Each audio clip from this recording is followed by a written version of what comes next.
Kiteboarding is spreading rapidly around the world, with people of all ages testing their limits with their kiteboards.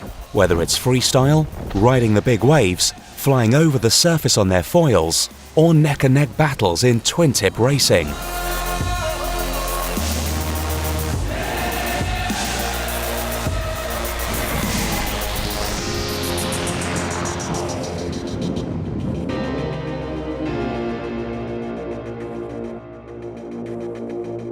Buenos Aires, Argentina will host the Youth Olympic Games in 2018, and for the first time in history, kiteboarding with twin-tip racing has claimed its spot among the sports for the young adrenaline seekers.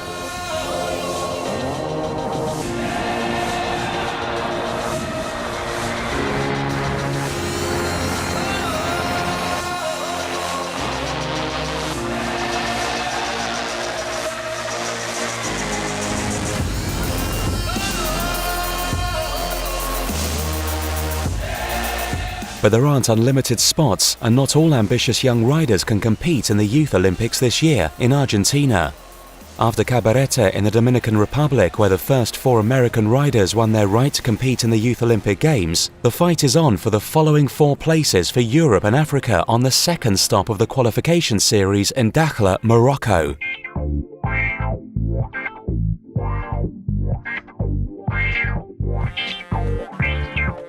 We are here in Dakhla, Morocco for the second continental qualification event for the Youth Olympic Games 2018. We have 18 countries represented, a lot of representation from Africa, more than 60 riders in total. And the best boy and girl from Europe and the best boy and girl from Africa will qualify. And it's one of 2 chances for them to go to Buenos Aires. The other chance is at the World Championship in May in China.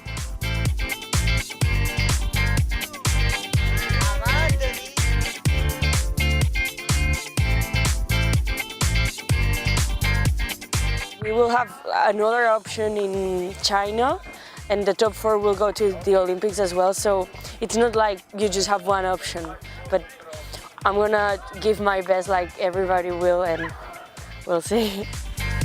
All the sailors here are like really fast and can sail really good if they want to, so I think it'll be all about just the jibes and the jumps and the starts, so it'll be, I think, fun and tight, and I'm just hoping for a good week.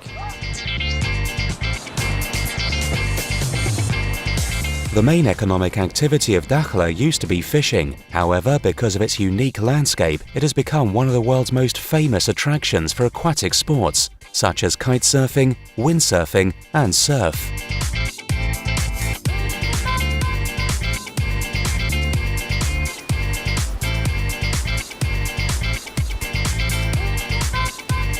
Dakhla is like a paradise for grown-up. You can find from perfect flatwater spots until world-class waves. Each year we're running here strapless kiteboarding contests in the wave spot, and before we were running a lot of world championships in flatwater, so it's just the best conditions you can find.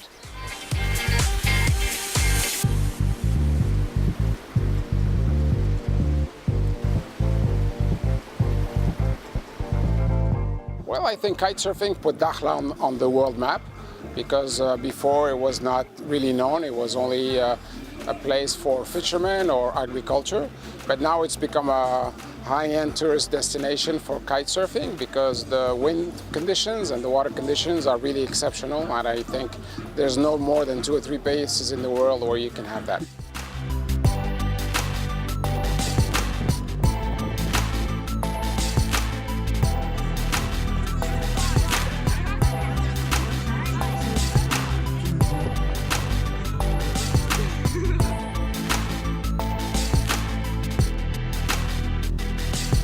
When living in Morocco, it's impossible to miss kiteboarding. Moroccan riders grew up with kites and now carry their country's hope for Buenos Aires.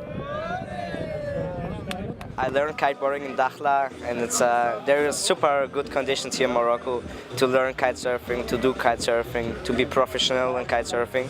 First time I was in Dakhla, I was like 3. Second time I was 6, and I remember there were tents, and I was so big. The lagoon is full of camps that really grow fast.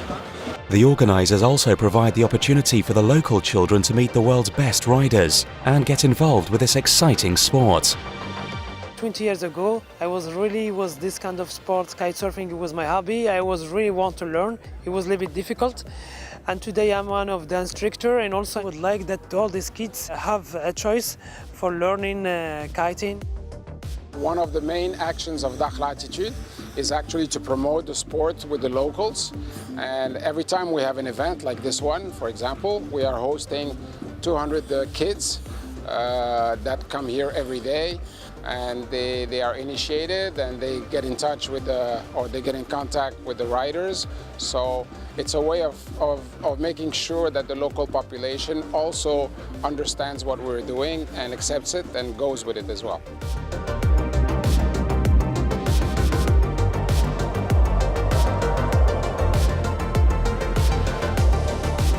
To keep the competition as fair as possible, the equipment has to be specific. Kites and boards have to be inspected before the race. Equipment has to be registered production equipment. That means the brands can register their sales or their kites and their boards in advance, and they must be available on the shops everywhere in the world.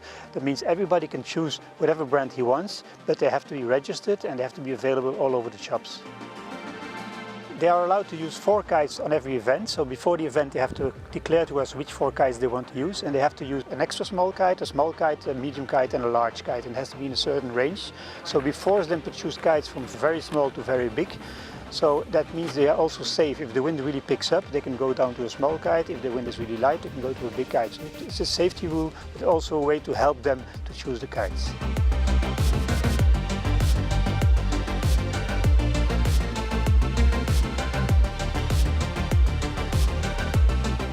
To choose my kite, I always go to the water to check the wind and to test the condition, and after I make my choice.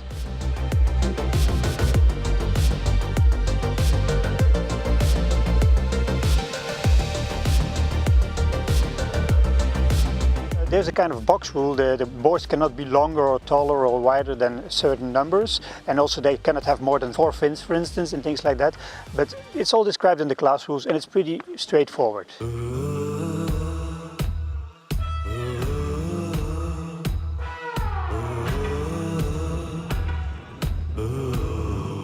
Despite the low wind conditions on the first 2 racing days, the third day in Morocco finally saw winds hitting more than 30 knots. The battles were super close, and being consistent has always been the key factor in twin-tip racing.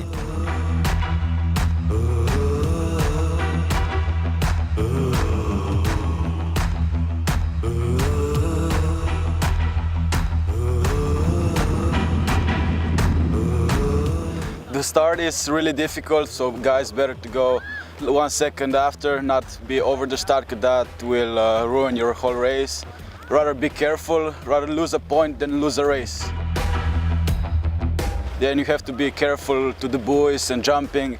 When jumping, there are a lot of people with you, 8 guys at the course. Of course, everybody is super good, high-level competition.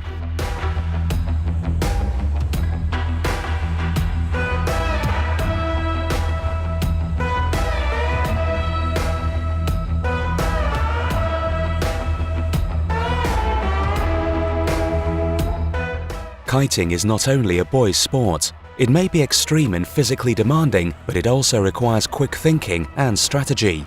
For the continental qualification of Europe and Africa, 21 girls are fighting on Dakhla's waters for the precious spots.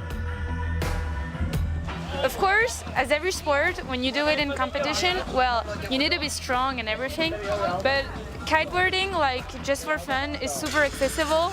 It is like, I mean, everybody can go in it, so I encourage girls, if you want to come, it's super great.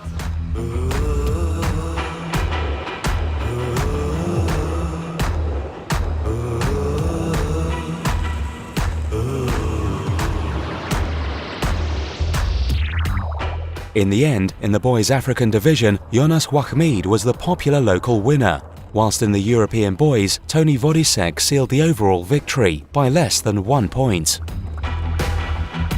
I had a lot of preparations, thanks to my family, my dad, my mom, and everybody, my coaches, other ones.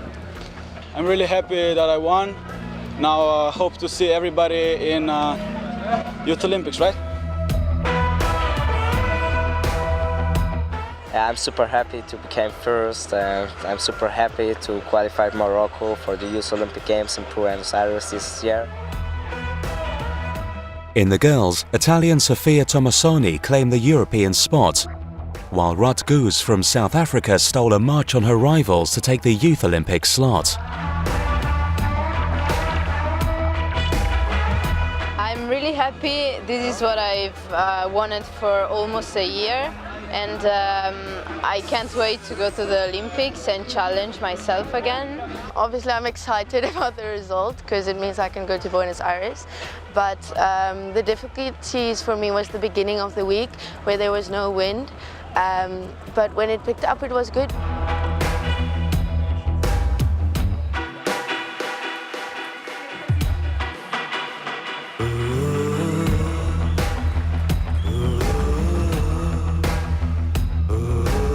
The next stop is Prambori in Thailand, where the riders from Asia and Oceania will fight for the next 4 slots.